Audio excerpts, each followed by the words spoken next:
আপনি কি কখনো আকাশের দিকে তাকিয়ে ভেবেছেন এই বিশাল আকাশটা কে বানিয়েছে? এই গাছ, এই বাতাস, এই জীবন সবকিছু কি নিজের থেকে তৈরি হয়েছে? এই সব কিছুই পিছনে আছে একজন মহান সৃষ্টিকর্তা। তিনি হলেন আল্লাহ।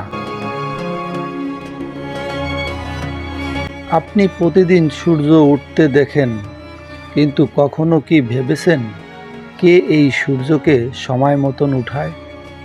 প্রতিদিন রাত আসে, কে এই অন্ধকারকে ছড়িয়ে দেয়?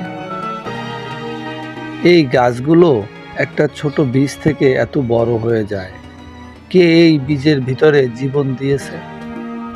এগুলো কোনো কাকতালীয় না, এগুলো আল্লাহর নিদর্শন। কিন্তু দুঃখের বিষয়, আমরা এই নিদর্শনগুলো দেখেও চিন্তা করি না।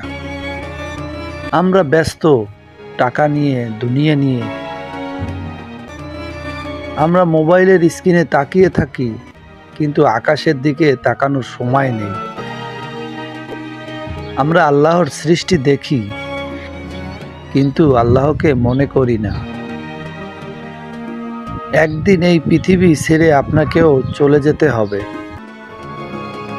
এই আকাশ, এই গাছ সব কিছুই রেখে আপনি চলে যাবেন।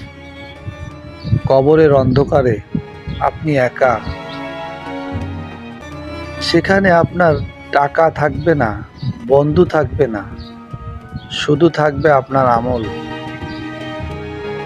এখনো সময় আছে, আপনি চাইলে আজই ফিরে আসতে পারেন আল্লাহর কাছে।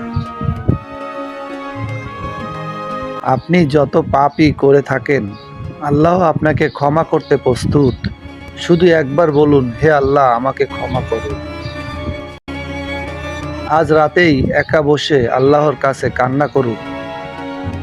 এই আকাশের দিকে তাকান।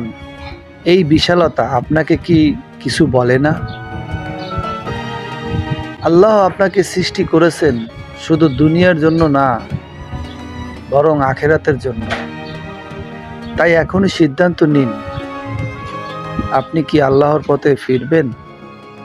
ভিডিওটা যদি আপনার হৃদয়ে লাগে, তাহলে শেয়ার করুন। হয়তো আপনার কারণে আরেকজন হেদায়েত পাবে।